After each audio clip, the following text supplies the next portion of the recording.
Hi friends, അപ്പോൾ ഇന്നെന്താ പരിപാടി എന്ന് വെച്ചിട്ടാൽ ചെമ്പരത്തിപ്പൂ കൊണ്ടിട്ട് ഒരു അലുവ ഉണ്ടാക്കാനുള്ള പരിപാടിയാണ്. ഇത് പക്ഷേ ഇന്നെടുത്ത തീരുമാനമല്ല കേട്ടോ. ഇത് ഞാനൊരു കുറേ ദിവസങ്ങളായിട്ട് കളക്ട് ചെയ്ത് വെച്ചിരിക്കുന്ന ചെമ്പരത്തിപ്പൂവാണ്. ഡെയിലി ഒരു 3-4 ചെമ്പരത്തിപ്പൂ വെച്ചിട്ട് നമ്മളെ വീട്ടിൽ നിന്ന് തന്നെ കിട്ടും. അത് ഞാൻ ഫ്രിഡ്ജിൽ സൂക്ഷിച്ച് വെച്ചിരിക്കുന്നതാണ്. ഇവിടെ എനിക്കൊരു 35 പൂവോളം കിട്ടിയിട്ടുണ്ട്. അപ്പോൾ ആദ്യം അതിൻ്റെ ഞെട്ട് കളഞ്ഞെടുക്കുകയാണ് ചെയ്യുന്നത്. അപ്പോൾ ഈ അലുവ ഉണ്ടാക്കാൻ നമുക്ക് വേണ്ടുന്നത് ചുമന്ന അടുക്കിയമ്പരത്തി പൂവാണ്. പൂവിൻ്റെ ഞെട്ടെല്ലാം കളഞ്ഞ് വൃത്തിയായി കഴുകി ഒരു കൊട്ടയിലേക്ക് ഊറ്റാൻ വെക്കണം.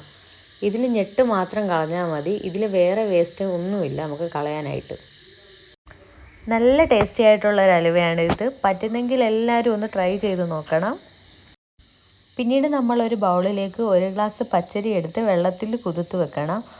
1 മണിക്കൂർ നേരമെങ്കിലും ഈ പച്ചരി വെള്ളത്തിൽ കുതിർന്നിരിക്കണം. പച്ചരിക്ക് പകരം നമുക്ക് അരിപ്പൊടി വേണമെങ്കിലും യൂസ് ചെയ്യാം. പക്ഷേ പച്ചരി എടുക്കുന്നതാണ് കൂടുതൽ ടേസ്റ്റ്. പിന്നീട് നമുക്ക് ആവശ്യം തേങ്ങാപ്പാലാണ്. ഞാനിവിടെ 2 തേങ്ങയുടെ പാലെടുത്തിട്ടുണ്ട്.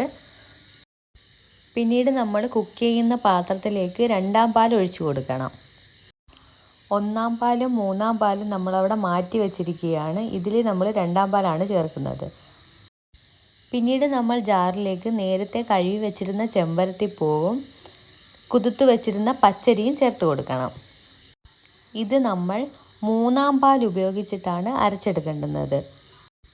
ഇത് അരച്ചെടുക്കുമ്പോൾ നമ്മൾ മുന്തിരി ജ്യൂസ് അടിച്ച കണക്കിരിക്കും.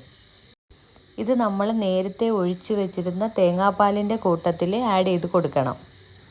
അതിനുശേഷം നമ്മളിവിടെ എടുത്തിരിക്കുന്നത് കരിപ്പട്ടിയാണ്.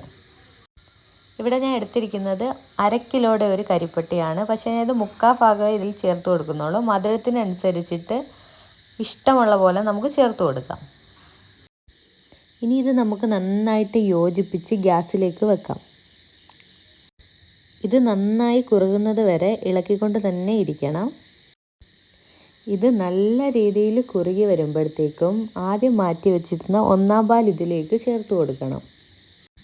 കുറച്ച് നീളമുള്ള തവി ഉപയോഗിക്കുന്നതായിരിക്കും നല്ലത്. അല്ലെങ്കിൽ ഇത് തിളയ്ക്കുമ്പോൾ നമ്മളുടെ ദേഹത്തേക്കൊക്കെ തെറിച്ച് വീഴാൻ ചാൻസ് ഉണ്ട്. ഇത് നന്നായിട്ട് കുറുകുമ്പോൾ ഇടയ്ക്കിടയ്ക്ക് നമ്മൾ നെയ്യ് ചേർത്ത് കൊടുത്തുകൊണ്ടിരിക്കണം. അപ്പോൾ ഇതിവിടെ റെഡി ആയിട്ടുണ്ട്. പാത്രത്തിൽ നിന്ന് ഇങ്ങനെ തെന്നി മാറി പോകുന്നതാണ് ഇതിൻ്റെ പരുവം. ഇനി നമുക്കിതൊരു പാത്രത്തിലേക്ക് ചൂടോടെ തന്നെ ഇത് പകർന്ന് വെക്കാം. ഈ പാത്രത്തിൽ നമ്മൾ നെയ്യോ എണ്ണയോ ഒന്നും തൂത്ത് കൊടുക്കേണ്ട ആവശ്യമില്ല. ഒന്നും തൂക്കാതെ തന്നെ ഇത് തണുത്ത് കഴിയുമ്പോൾ പാത്രത്തിൽ നിന്ന് വിട്ടുമാറി വരും.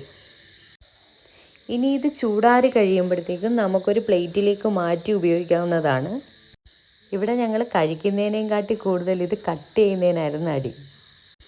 അപ്പോൾ നല്ല ടേസ്റ്റി ആയിട്ടുള്ള ചെമ്പരത്തി അലുവ ഇവിടെ തയ്യാറായിരിക്കുകയാണ്. വീഡിയോ ഇഷ്ടപ്പെട്ടിട്ടുണ്ടെങ്കിൽ എല്ലാവരും ഷെയർ ചെയ്യണം, സപ്പോർട്ട് ചെയ്യണം. Okay, tata, bye bye, see U.